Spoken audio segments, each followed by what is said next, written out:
don't have any slides to do. I just talk a little bit about pregnant women and the lactating women. And the first thing that pregnant women are not at higher risk of getting the infection. I think the chance of infection like any patients, okay?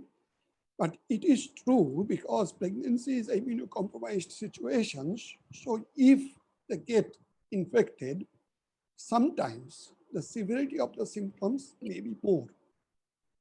Now, if a patient who is pregnant and get infected, we exactly treat the same way.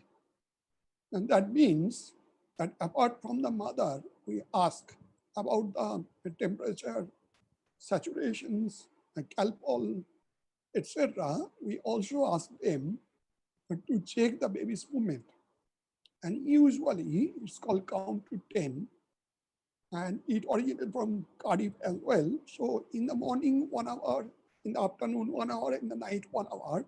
So 3 hours, they count the movement and we multiply it by 4. So if it is more than 10 in 12 hours, that is reassuring. And the most of the time, the patient's count is around 30, 40. Now, one thing is that the COVID doesn't increase the chance of miscarriage, and COVID per se doesn't increase chance of congenital anomaly. The COVID not necessarily will increase chance of preterm delivery, but for the symptoms, if it is a high fever with some other symptoms, that might initiate the problem with the preterm delivery. So whenever the patient is pregnant and asks for the advice, we ask them to get isolated and to get obviously the nutritious food from somebody who is around but not infected, and to do the routine check with the saturation with the pulse oximeter. And if the pulse oximeter is less than 94, they should get in touch with the hospital to organize for the admissions. Now, there's one good test, which is 6-minute walk test, but sometimes it's difficult for the pregnant, especially advanced pregnant women to do because pregnancy itself is very tiring. So they sometimes find it difficult to do 6 minutes walk test. Now, apart from that, they're already taking some iron, calcium, vitamin D anyway. We do not like to really give any antibiotics unless there's a strong evidence that getting some secondary infection, which is usually not the case. When the patient goes to the hospitals, many hospitals, unfortunately, Calcutta refuses, or at least refused the first time, to accept the COVID-infected pregnant women, which is very unfortunate, I believe. But this time, this attitude has changed. So in the first wave, we have seen the patient, especially in the government hospital, has been referred from pillar to post to find out a hospital which is sympathetic enough to take these COVID pregnant patients. But nowadays, I think they have got these guidelines. And so most of the hospitals which used to accept the pregnant women, even who are infected, they're accepting them. And the doctor is quite happy to help them to monitor the pregnancy, to see their conditions, to discuss with the respiratory physicians, to give the multidisciplinary approach, and if necessary, help in delivery. COVID per se is not the indication of doing cesarean sections, but no doubt about that, if they get delivered, the situation is much more better to at least manage. Because pregnancy itself is such a condition, so you can understand, you cannot ask the patient to be on the prone conditions. And also with these BiPAP, all the other high flow oxygen, sometimes the patient cannot lie down in a comfortable positions as well to get those things in the right proportions. So if the time has come for the delivery, and sometimes we do the delivery, no doubt about that, after discussion with the patient. The second thing is that obviously at that time you have to make sure they're not developing any coagulopathy or some other problem. The advantage is that from mild to moderate patients, many times we do the operation under spinal, should not necessarily report extra risk to the anesthetist, but obviously everybody have to use the full-blown PPE and take the extra care. And in case the patient has got symptoms, but still not yet diagnosed, and they need delivering, then obviously you always treat them at COVID positive. Because as Raja told, 30% cases still come back as negative, which is a false negative. So you treat them as COVID positive patients and do whatever is necessary. Now, after the delivery, that when the question comes of the breastfeeding, they can do the breastfeeding, they can use the face masks. Most of the times what we feel comfortable by expressing the milk and giving to the babies for nutritions.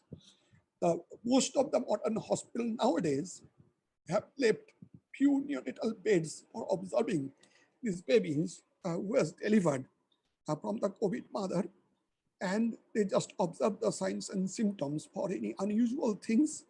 And then whenever the mother is out of danger, and then obviously they can give the baby to the mother. The rooming in is possible, but you have to take the extra care so that the mother doesn't affect the baby straight away.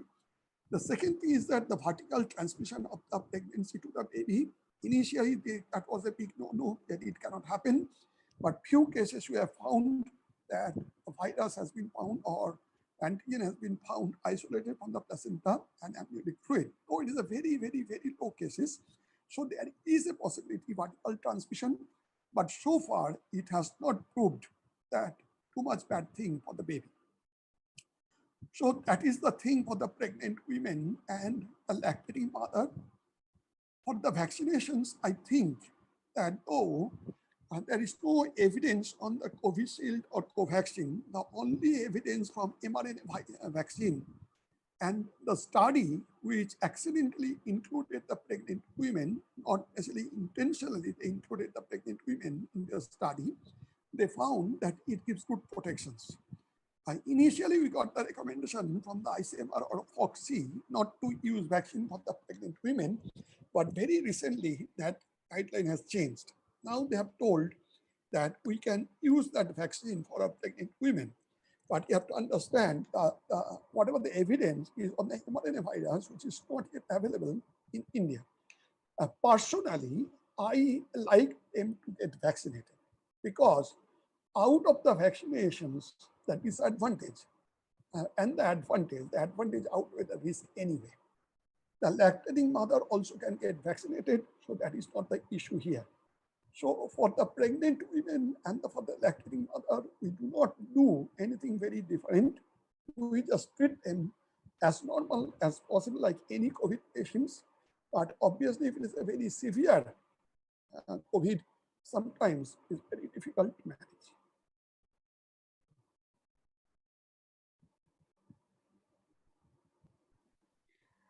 Okay, that was a brilliant presentation, Dr. Shudip Basu. Do we have any questions from the audience? Okay, so I got one question in my personal chat about the vaccinating of the pregnant women or the lactating mothers. What they can do with the vaccinations? Are they going to proceed with any sort of vaccine, or there is only one particular type of vaccine they can go for? I don't think in the future mRNA vaccine will be available in India. So I think whatever we will have in hand, we should vaccinate them. And that is the recommendation we have got from India government. Right. Is there any other questions? Okay, so there is a question from Mr. Kollal Kumar Ghosh. The vaccination for general people of second dose is constantly moving from 6 weeks to 12 weeks, now 8 weeks. So what is the guideline on that? Is this a question to me or to Raja? Yeah, I think anyone can answer this, because I think this is the problem in everywhere. Even in UK also this has happened. So it was first when we started with mRNA vaccines. It was straight after 3 weeks the second dose. See, I'll answer these questions. So when it was told that we can take Covishield within 4 weeks, and we are the frontline health worker, we get the vaccine, then we are very elated that yes, we are protected. And we had this misfortune of believing that we are protected. And the initial joy and elation now is gone down the drain. because very recently, every week, we are getting doctors who are dying who has taken these two vaccines. Now, the problem is that, as you can understand, the scarcity of the vaccine in India is a significant problem, and which is definitely is not going to be sorted out in near future. So every time UK announces that these two vaccines can be gapped 6 to 8 weeks, our ministry increased by another 4 weeks.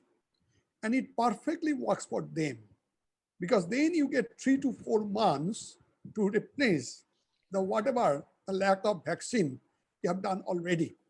So every time Raja and his big group from the 10 Downing Street announces, and now you have to get 2 doses of vaccine in 8 weeks or 12 weeks, it directly goes to our ministry and they increase by another 4 to 6 weeks. Now, whether it works or not and how much is going to be protected, yet to see. Okay, there's no doubt about that. But probably this 4 weeks gap is not the ideal one. In fact, tomorrow, by the insistence of my colleagues, I'm going to do anti-spike antibody. Now that might not necessarily help, because that will only help the IgG antibody, but will not tell the T-cell based immunity. But the reason why you are doing it, that in case it comes down very, very low, we might think about getting another vaccine like Covaxin or something later on. The biggest problem with that if you go through the same app, you'll not be allowed, even you can pay, you'll not be allowed to get another dose of vaccines. So it is a huge problem. We do not know how we are going to sort it out, but at the moment, the guidelines what the Indian government has come out is 8 to 12 weeks. That means 2 to 3 months, they might increase it again. Sudipta, if I can just mention something. I think the evidence at the moment, and with all the studies, is that if you delay the vaccine to 2 doses of vaccine up to 12 weeks, there is a good immune response. Now, that is the evidence, but the Indian government has reduced it to 16 weeks, where there is no evidence. So there is no evidence to say it should be increased to 4 months. The only reason which it has been done is exactly like what you say, availability of vaccine. It is not because it is medically or scientifically the right thing to do. There are not enough vaccines, so you use it across a wider population.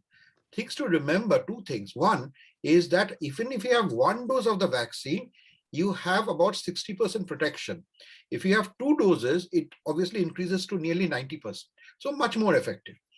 Now, if you have 60% protection, and if you can reduce the vaccine virus spread in a population, you are more likely to control the pandemic. However, how effective it will be after 16 weeks, no one knows. So I think there is a lot of things which are being done because of non-availability of vaccine rather than using proper science and reasoning behind it. I think there's another question that has come through, and it's my question as well. We've often seen cases where people are getting infected after the double dose of vaccine. So how much of protection are we really getting after 2 doses, and what's the probability of getting infected after 2 doses? Do you want me to answer that? Anyone who can take this up. Then I'll add something. You carry on first, then I'll add something. The thing to remember with getting the infection, none of the vaccines are 100%, none of them. So even if you have 2 doses of vaccine, it is still about 88 to 92%. So you still have a theoretical, you have a risk of getting the infection. And that's why the recommendation is, even if you have had the vaccine, if there is a very wide pool of virus floating around, then you should take the mask, social distancing, everything as a precaution. As the pool goes down, as the number of viruses floating in the community goes down, your chances of not getting the infection also goes down because you have a high level of protection. So that is the reasoning behind it. But, most people who have the vaccine, and the evidence is and I think this has been proved by all the studies. Once you have the 2 doses, the infection and the death rate has gone down in UK considerably. In January, I had a ward, 5 wards full of patients. At the moment, I don't even have a single patient with COVID in the hospital. So that is the difference it has created. Yeah, I think that I is a think very it's great very, news. I think it is very interesting, Raja, how the perception changes of the human being. I can remember a few years back when I traveled in Japan, and I used to see the people are wearing masks in the train. Then I used to think these are crazy people. Now nowadays, if somebody I see that without the mask, I think they are crazy people. Now, you have observed one thing, at least I have observed from my colleagues, the doctors are dying from these COVID infection after 2 doses of vaccine. Very, very few intensivists and very few respiratory physicians. But these respiratory physicians are looking after 60 to 70 patients per day. They're roaming around in the ITU with a full of very, very sick patients who are on ECMO. But very interesting, they are not getting very sick or they're not dying. And I'm not telling that we want that, we want them. So it shows that whether you are vaccinated or not, they never let their guard down. But you will see most of the time it is happening with the gynecologist, the general practitioners, pathologist, etc., because they think, oh, we are vaccinated. We are not dealing with the COVID patients. So probably we can see the patients in the clinic with their guard down. So whether you get vaccinated or not, even you get the 2 vaccination, please use mask, because the PPE you do not need in all surroundings. In fact, the myth about the PPE, nowadays we use less PPE, but the mask, if it is properly owned, it is actually going to cut down the infections and the mortality and severe infection. I hope that Raja will agree with me. Right. Can I also add something with the mask, wearing of mask? I have seen some patients, they are wearing the continuously same mask every day. So how can they, how can they think that they are protected from any sort of virus wearing the same mask? Means, is there anything is there any guideline that you have to change your mask every day or after a few hours, like after 4 hours, you just change one mask, especially those medical masks or the cloth mask, the fabric one, which I think means, from my personal view, that is not very safe in this infection time. So how can you advise? Raja, for you. From my understanding, cloth mask is more like a filtration thing. It doesn't really do anything much.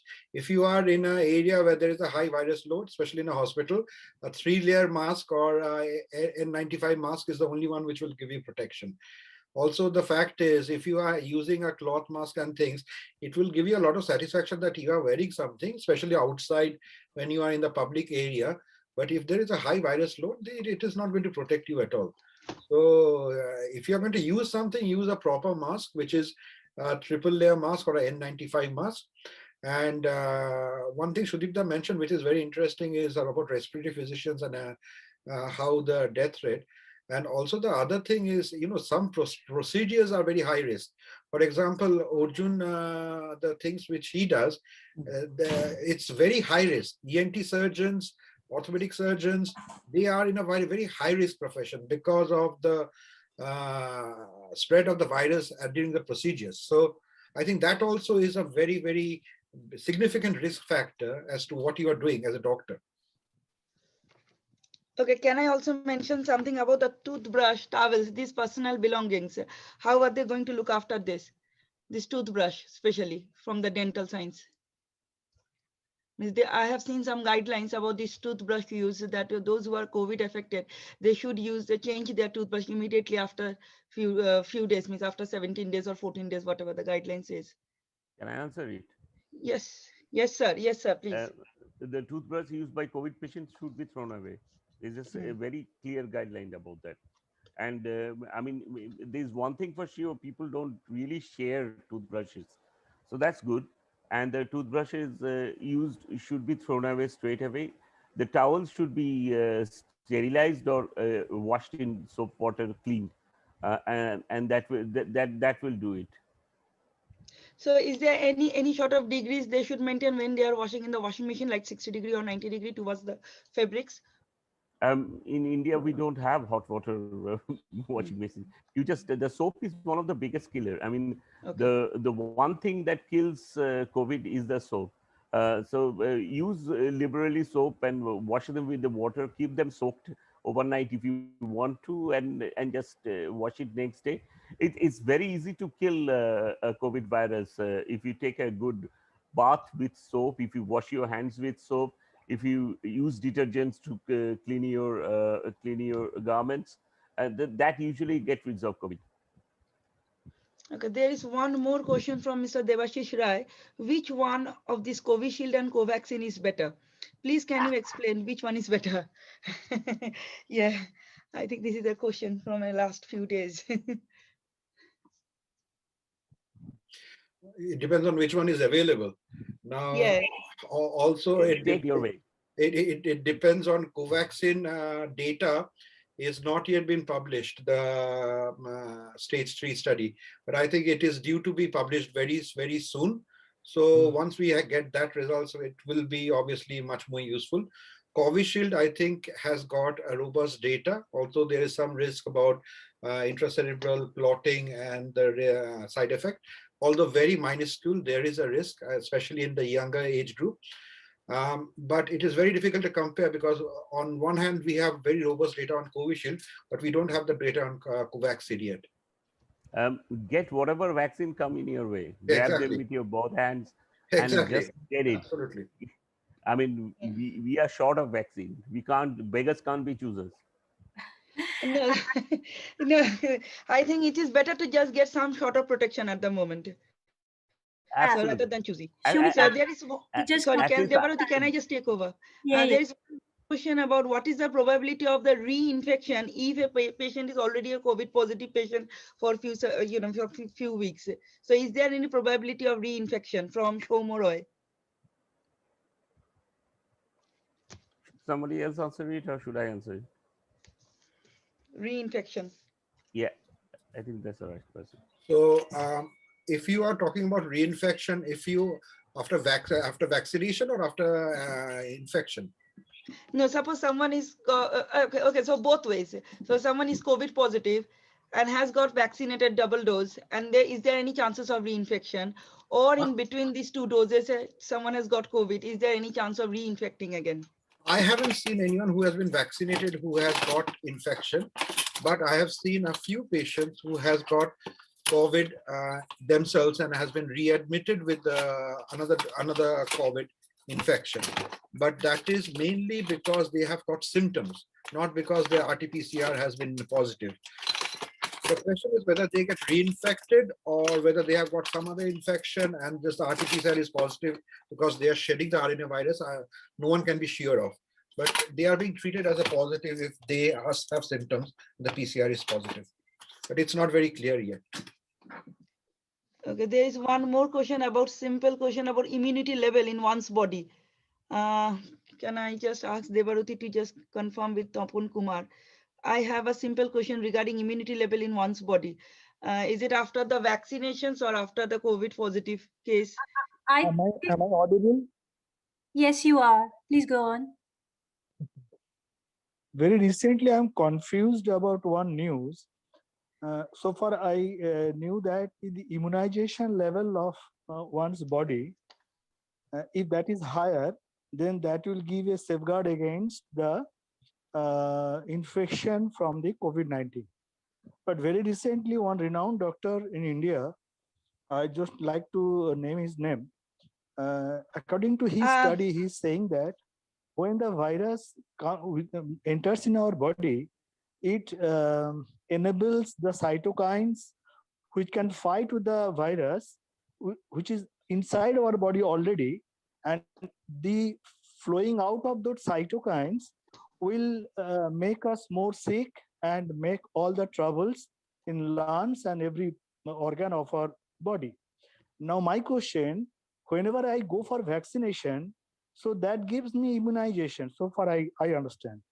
So if the immunization inside my body gets enhanced, and if that increase the flow of cytokines, which welcomes the problem of various level, then I'm confused actually. The vaccine, it enhances my immunization level, which will enhance my cytokines, flow of cytokines to fight the virus, and that causes a lot of problems.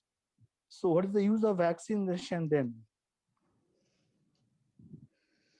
Right, it's a very good question. Anyone? It's a very good question. The Yeah, way go on. you look at a vaccine is not on an individual level. You need a herd immunity, and herd immunity is not possible without a vaccine. So you need to vaccinate a portion of the general population to stop them from transmitting virus from one to other. So there is two ways to do that. One is lock everyone at home, and in a country like India, it will cause devastation. It will cause hunger, it will cause deaths, it will cause political unrest, social unrest. And second is you distance between two people so that they don't transmit the virus. You make them wear masks, and they wash their hands frequently so don't transmit the virus from one to another. And the third and most effective and the best way to do it is vaccinate a substantial number of the population. So I think not getting vaccinated is not an option to us. Obviously, it is given to willing individuals. You may not have the vaccination if you don't want to, but I have got a very simple joke to tell you that most of the healthcare workers are already vaccinated, including the nurses and the technicians. So if something happens to us, you're already doomed. So better take the vaccine. So most of the doctors and the nurses and the healthcare workers perish. I mean, what's the point? I mean, most of us got vaccinated. So that's the best way. It's my gentle reminder, sir. It's my gentle reminder, sir, that I have already taken both the vaccines. You did That's the right not my thing, sir. question. My question is on the the right medical thing, sir. science. If that So can I- vaccine improves the, that is my point. Medical science, what they say, if the vaccines improves my immunity system, and if that enables to increase the cytokines inside my body, and if that causes a problem to fight with the COVID-19 virus, then what is the impact of these things? Can I answer this one? I have taken both the Yeah. vaccines. Yeah, go ahead. Okay. So if I can answer that one, so there are two types of immunity. One is B cell immunity, one is T cell immunity. So what the vaccine does, it produces antibodies initially, and in the long term they stimulate the T cell immunity. And the cytokine storm is basically dependent upon the innate immunity of your body. So anybody can have the cytokine storm. We cannot actually predict that who's going to have cytokine storm and who's going to have a high cytokine, because high cytokine sometimes very helpful. Only when it's become storm, it causes problem with the other systems of the body. The vaccine as such doesn't cause increase in cytokine because it's increases the antibody level. So in a way, it fights against the virus and helps the body to protect against the virus. Okay. Of course, it helps in T cell immunity, but it's a very long-term process. But that doesn't cause the cytokine storm. It is basically the innate immunity of the body which causes the increase in cytokine. And sometimes, most of the time, it's helpful, but sometimes it can in a storm that can be causing problems. So we cannot predict that whether it's vaccinated or not. We cannot predict the cytokine storm at all. I got it. Okay, I think Thank you very much. we are running a bit late now. One last question. I think this one is a very popular one. People do ask, like, how long after getting the infection one should get a vaccine, and what's the duration of that time? I think the current recommendation is 3 months. I think the government of India has said that you can get vaccinated after 90 days after having infection. In UK, it is after infection, you should have it after 28 days. I don't know It about was India. 4 to 8 weeks. Yeah, it was 4 to 8 weeks. It's been changed to 3 months just now, at the same time as they changed the vaccination. I think that's because of the not evidence, but availability of vaccine. Availability of vaccine. The evidence is 28 days. Okay.